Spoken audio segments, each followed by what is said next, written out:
Hi, everyone. Welcome to the NFA Podcast, your weekly podcast where we give you all the news, insights, and market information in tech, crypto, and other emerging industries.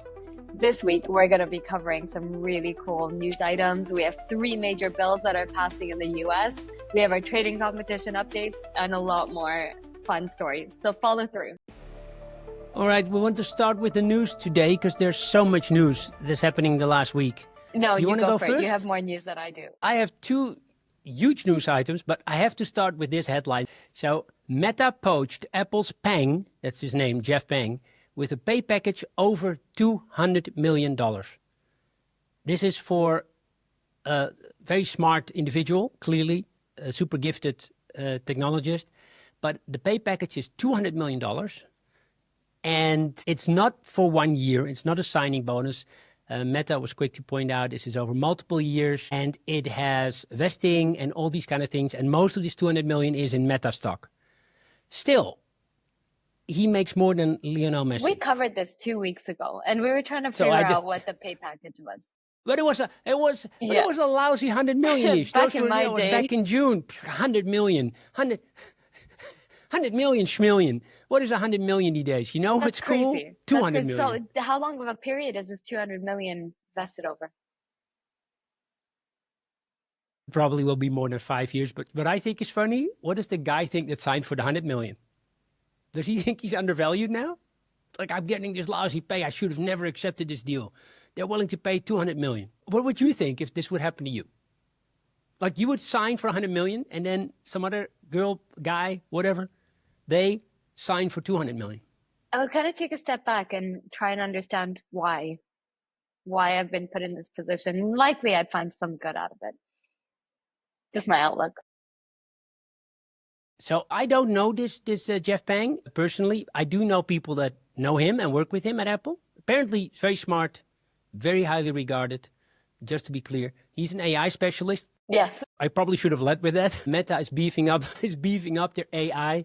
Meta is beefing up their AI team and just paying top dollar to get the best people. And then I think they will figure out a strategy from there. Because Meta makes off of what I'm seeing, an employee like Peng? It's really, you can't really say. The whole thing is if they get AI right, they may take the market. If they get it wrong, it may be the end of Meta. So it's right? a this gamble, is an existential threat, AI. I think it's a calculated bet, I would argue, if I were on Meta's side. Clearly, you said it a few months ago, the metaverse bet hasn't paid off and they invested tens of billions in there. Yeah.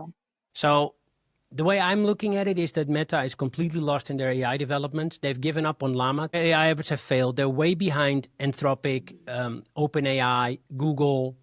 They're like a Perplexity even. I think they're way, way beyond Mistral, the French entry. So I think they're maybe number 6 or 7 in the space. And I think that Zuckerberg knows it. And he's going a whole new tech and just trying to get as many smart people on board as he can and then figure out what to do. But it looks like they are going for a different version than LLMs, which I think are a dead-end street anyway. But that's been my opinion for months. It's not a very popular opinion. The hundreds of billions thrown into LLM development is not the future of AI. I think Zuckerberg agrees, and he's really hiring super smart people to go in a different way with AI development to get towards AGI. And that's the holy grail of AI. And I think that's where Mira Murati, the ex-CTO of OpenAI, and where Ilya Sutskever, the co-founder of OpenAI, are going with their new startups, Thinking Machines and SSI, Safe Superintelligence. They want to get now to this superintelligence, which I guess is something different than AGI, general intelligence. And it's just labels they throw on shit. And I think Zuckerberg is smart to do it this way. Just hire really smart people, throw stock at them, and then figure out, what when you throw enough pudding against the wall, something at a certain point will stick. This has been a trend now with Meta, right? They have the spray and pray method. They're just trying to build something and hoping that something sticks. Whereas you remember, I think it was last month that we spoke about how they had bought Instagram to take other social media platforms out of the market. But actually, Instagram is so successful.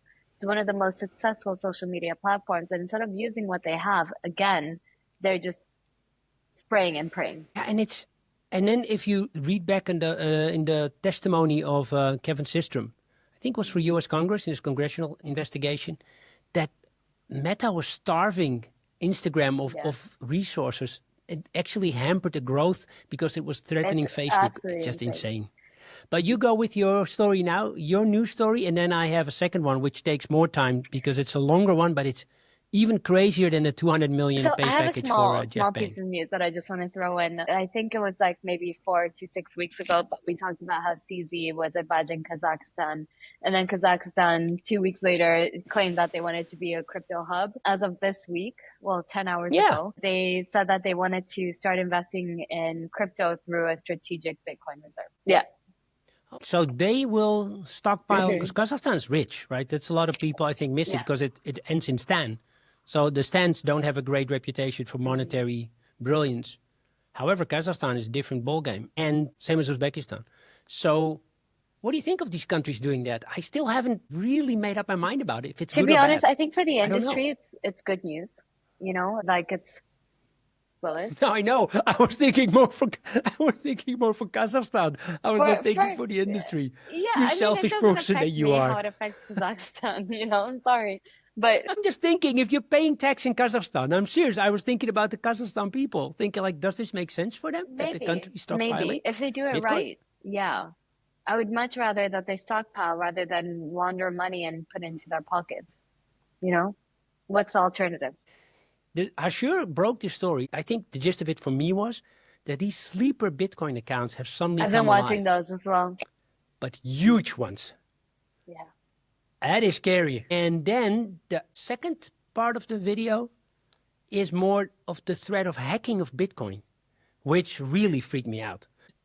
Fascinating, but also scary. If Bitcoin is not secure, then that could be the end of the whole crypto industry. I'm curious what that is. I'd love to watch that. Yeah, it's long and it's detailed and nuanced. So all these things that I'm bad at, short, shallow, black and white, that's me. All these difficult things like nuance, smart, tough. Yeah, that's the Bitcoin strategic reserve for Kazakhstan.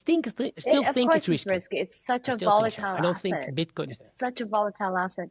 But again, in the long run, and taxpayers' money. I do feel like it will perform really well. Yeah, I am bullish on Bitcoin also in the long run, just because people distrust central currencies so much. Now, with social media, I think, everything has come to light. There's no hiding it. There's just nowhere to hide anymore.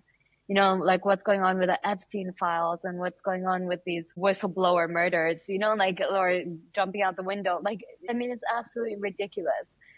Everyone is talking about everything now. You know, the Epstein files are out. Everything's out. There's no hiding. So you think basically because people distrust the government and the mainstream media so much that's what is driving Bitcoin's value in the long run? I think it's one of the catalysts. I don't think that it's like a big portion of it, but I do feel like people are kind of waking up to the idea of, you know, having some security over their belongings. And one of the main ways to do this is through decentralization. Even though there was this video that I was watching yesterday and Russell Brand was talking about decentralization, not through crypto, but through media and through changing habits and how the government is controlling you, you know, and like, you know, it's a bit like propaganda, you know, fear mongering. But the underlying message was that people are paying more attention towards decentralized solutions for their life. That does make sense, you know, that in the long run, the belief that decentralized systems can thrive and be sustainable over long term, that's what I believe, and that's why I'm fascinated by Bitcoin. I was watching something this morning, and it was about Trump and Epstein as well, and basically showing some victims have already claimed and named Trump, you know, on the Epstein list. Everyone knows that he was there. He was walking in on 15-year-old girls in pageants when he was hosting Miss Teen America, you know, and openly saying, yeah, I walk in on them changing. What are they going to do? I own the place, you know, and I mean, imagine like all of this is coming out. At the end of the video, it says, well, you wouldn't trust him with the kids. Why would you trust him with your country? Like there's so much going on and so much awareness, so much more than we ever had before. And you have other news other than the Kazakhstanis starting the Bitcoin strategic reserve? Week up ahead. It's Crypto Week, which is basically 3 bills that are passing in the US about stablecoins. So you have the Genius Act, you have the Clarity Act, and you have the Anti-CBDC Surveillance State Act. And so you have a bunch of different cryptocurrency, I guess, bills that are supposed to pass in DC. And it's really big because last week or 2 weeks ago, we had the Circle IPO, which is also stablecoin related. Yep. So it's one of the main reasons that Bitcoin's rallying. We had a new all-time high. It's a really exciting time. The interesting thing is that the Republican Congress is passing laws. So we talked about it a few months ago, like when is it happening? We were expecting this to happen in the first 100 days. Now it's a little bit later, but as someone in the space, active working, you and me, we're both thrilled. I think that this is happening. It's massive news.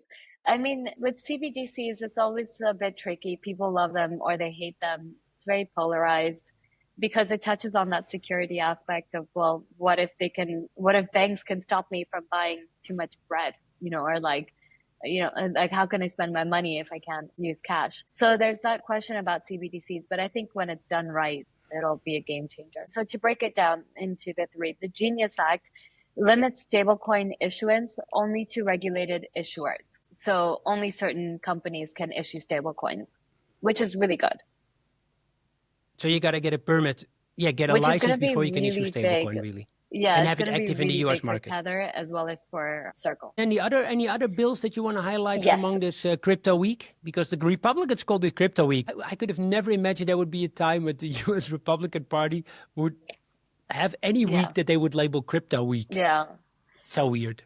It's just odd, but I'm thrilled. The Clarity Act is basically, it assigns oversight either to the SEC or the CFTC. So either the Securities and Exchange Commission or the Commodities Future Trading Commission, depending on the asset. So this will figure out whether certain assets fall under the SEC guidelines or CFTC guidelines. Well, we'll see how that goes. The final bill is that Anti-CBDC Surveillance State Act.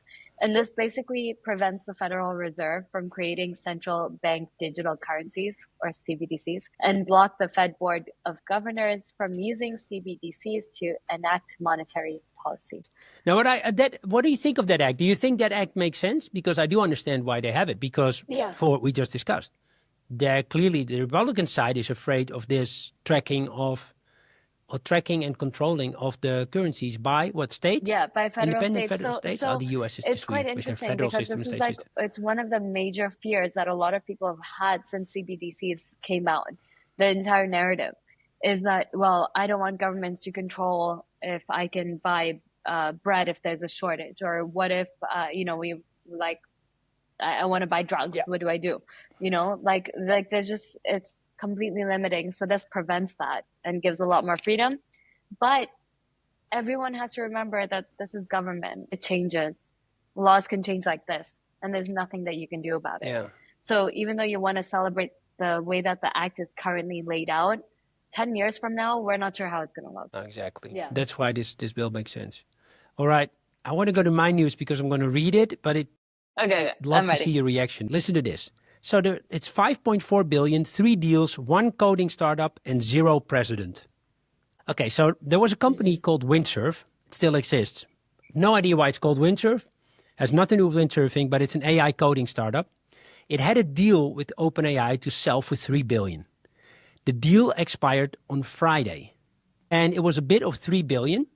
And the acquisition offer for Windsurf expired. They had an exclusivity until July 11th. And the reason was, they'd been circling for months, but Microsoft has a deal with OpenAI, one that I forgot to mention the last 2 weeks where we discussed Microsoft's OpenAI very contentious relationship, that all IP owned by OpenAI is also owned by Microsoft. So if OpenAI buys Windsurf, all that IP is immediately available to Microsoft. And OpenAI is trying to negotiate and get rid of that, but clearly Microsoft is saying, no. We have a deal's done. Microsoft does not have to move at all. OpenAI needs to get this deal done just to be able to get the funding that it needs to stay alive. But here's the fun part. Microsoft didn't budge, so OpenAI had to give up on their acquisition of Windsurf. That was on Friday. And then listen to this. On Saturday, Google bought Windsurf for 2.4 billion within 24 hours. So 600 million less, which means OpenAI, one, was overpaying. If they would have done the deal, Google paid 2.4 billion. But here's the weird part. It didn't buy Windsurf. No, it gets weirder.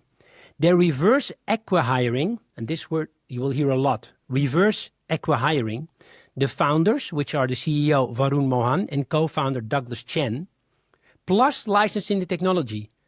However, they're not licensing the technology exclusively. And this is important for step 3, because this was step 1 was OpenAI's acquisition bid of Windsurf failed. They couldn't come up with the money in time, couldn't get the deal with Microsoft done, that Microsoft didn't get the IP that Windsurf had created, so OpenAI had to pass. Then Google bought it for $2.4 billion, but turns out only hired the 2 founders and licensed technology from Windsurf, thinking this is great because then we don't have regulatory problems. If Google would buy Windsurf outright, there could be antitrust issues. So by only hiring the 2 founders and licensing the tech, Google thinks we're good.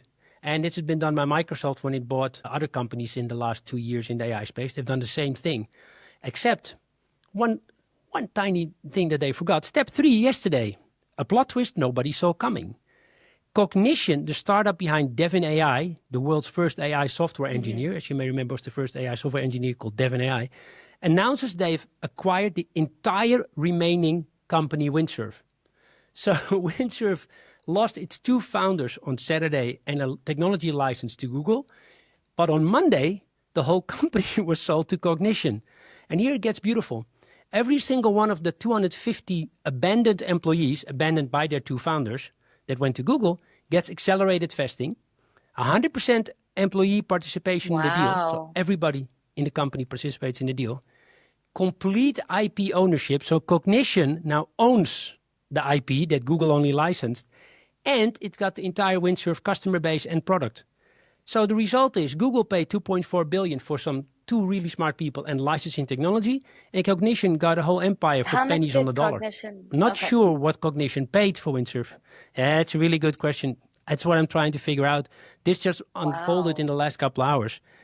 The new CEO of Windsurf, the former head of business, Jeff Wang, said, "The last 72 hours have been the wildest roller coaster ride of my career." Yeah, it's just, you're shocked, of course, that on Friday, you're still thinking we're going to sell to OpenAI. On Saturday, your 2 founders leave for Google and leave you behind and have licensed technology out. And on Monday, you have new owners. That's 72 hours, the craziest 72 hours in startup history. It's an amazing week. So I'm going to go up to, I think we should move to the market segment now. Because in markets, everything's pumping. Quite a lot going on. Index was at 70 last time I checked. It's awesome. Yes, we should start with it. Where are we with Bitcoin right now? 119? 117. And the all-time high now is 122? Almost 123. Just under 123. Okay. Yeah. That is unbelievable. 122, 101. And I don't know if this is markets, but we do have to talk about it. The PumpFun thing and how much money they raised from the market, I think that's market news. PumpFun, well, firstly, Altcoin index is at 32. So we've gone 10 points up. PumpFun raised $600 million within 12 minutes. They launched their token last night. Currently, it's sitting at 0.06, but at its peak went up to 0.08. They launched their own DEX. They have their Launchpad platform. I believe they're building out a couple new things now. My market pick is still Nvidia, but here's what happened, which is really weird. So the CEO of Nvidia had a meeting with President Trump and came out and said that President Trump allows Nvidia to export their H20 chips, their high-end AI chips, to China again. So I thought, Nvidia's going to pump. You know what happened? It dropped 0.5%. So it's proof I have no idea what's going on anymore in the world. One, I never thought that Trump would approve the export of AI chips, which are crucial for national security, to China. One. Second, I thought if he would approve it, Nvidia would pump, and that hasn't happened. And the disappointing result of that is we'll move to the trading competition. And I'm looking down at my results, but I'll start with mine, and then you can go and kill me.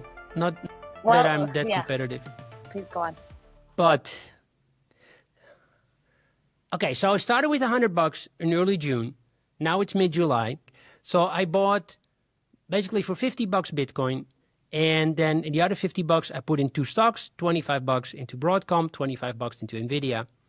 Nvidia I bought for 145. It's now at 164. Okay. Which is, I think, considering the news and the fact that it became the first $4 trillion company in this time frame, and the market just goes, $4 trillion. trillion here or there. It's unbelievable. It's the most valuable company in the world. Second, Broadcom went up from 242 to 275. Now, again, that's a 13.6% increase, and my Nvidia increase is 13.1%.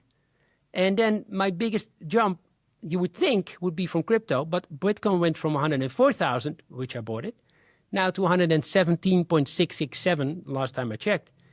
That's a 13.14% increase. So all my investments, all three, went up 13%. It's unbelievable. I don't understand how is this possible. So my portfolio is up now. It's worth, from $100, it's now worth $113.26. My increase is 13%. Well, 13.26%. You've done really well, given the fact that I had lost 70% of my portfolio within the first 2 weeks. So, don't like that compliment. I think it's a fake backhanded compliment. I think something's coming. I am 13.74% up, but that only puts my grand total of amount that I've left at $24.63 out of 100. Well, my thing with the trading competition is this, and then we'll end this week's episode. But here's my guess. Listen to this. I think I'm going to sell some Nvidia, because Nvidia, if it doesn't move from here, with the news that's happened in the last weeks, and it's still doing the same as Bitcoin and the same as Broadcom, I'm at a loss. So in terms of the market competition, do you have any, you don't have to share any strategies with me, but what is your overall thinking of maybe buying stocks ever, or staying completely DJ? I would like to buy stocks. I would like to. It's something I'm looking into. But you won't. So once I get back. No, not for the competition, for my own. For the competition, you still believe in that you can beat me. You have to catch up, basically. You're down 75%. I'm up 14. So you have to go up. That's a lot of percent. I don't even know how much that is. 89%? You know what? You got to I'll catch do up. it though. That's the thing. I'll make it happen. Yeah, with airdrops don't count. That's unfair. No airdrops. That's not fair. But solely through my strategic trading.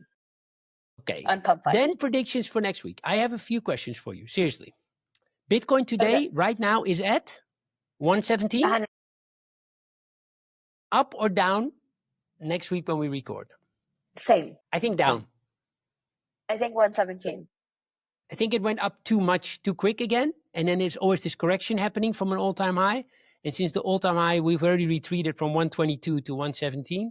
I'm expecting a little bit of correction. Buy the rumor, sell the news aspect. Yeah. And this week being crypto week within the next 10 days. So by the time we record next, that will have already been out and confirmed. So safer option, I'm saying 117, because it's likely that these bills will get approved. And if they do get approved, then I feel like we'll go up and then kind of level back at 117. Oh yeah. So I'm thinking it's all priced in again, because that's the lesson we've learned in the last 6 months. Everything is freaking priced in. America attacks Iran. Doesn't matter. Party's on. Woo! Party in the USA. And same thing, this positive news, I think, is priced in. So I think a little bit more of a correction from the 122 down. So I'm expecting a little bit down. Then my question to you, fear and greed index right now is at 72? 70. Up or down next week? Down. Here I go up. I think it'll go up. I think it's coming. And that was my third question. Altcoin index right now is where? 32? 32. And just for the people that are not completely familiar with this phrase, because I also had to learn it, the altcoin season has an index. It basically means that in the last few months, what is it again? In the last period, out of 3 months, 6 months? Out of 100 tokens. Out of the top 100 tokens? Yeah. Which of the altcoins are outperforming Bitcoin? What percentage, right? Mm-hmm. Yeah. But is it over 3 or 6 months? I always forget that part. I believe it's like standing, no? No, just right now, currently. I think it's standing. I think it was not. 1 second. F tracker. There you go. 3 months. I knew something more about crypto than you. You know why? Because you told me this 2 weeks ago. I have the memory of a fish. I didn't know if it was 90 days or I'm not joking. I always get confused when it's like 3 months. I said, oh, did she say 6 months? She said something like 90 days. How many months is that? That's how good I am at math. That is 3 months. So the altcoin index right now is at 30, 33. It's climbing. When we started recording an hour ago, it was at 32. It just went up. Sure. So it means the number of coins in the top 100 altcoins that have outperformed Bitcoin in the last 90 days. So when that thing goes over 50, then I think it's officially altcoin season. And that's when things are going to get crazy again. I think it's 70, right? When it goes over 70 or something. Yeah, but true. For me, it means when more than half of the altcoins are outperforming Bitcoin. That for me is already crazy. I should probably phrase that better. I think it's insane if a coin outperforms Bitcoin in any sense. I think 75% of the top 100, then we're in altcoin season. So can you? And it doesn't include all the stable coins like DAI and USDT, USDC. But yes, does count the exchange tokens, right? Like yes. BNB coin and those are in there. Yes, it does. Well, on that note, tune in next week to find out who is right, because we both are competitive for no reason, because there's nothing that we're winning. Either way, join in next week. I hope you enjoyed this week's episode. Again, I'm Nish, this is Frackers, and the A stands for anyone else listening, but also NFA stands for not financial advice. Please do not make financial advice based on our podcast. Clearly. As you can see, I'm down 75% and Michiel's up 13%. And I didn't know that 90 days is 3 months. Yes. Enjoy your weekend. Thanks.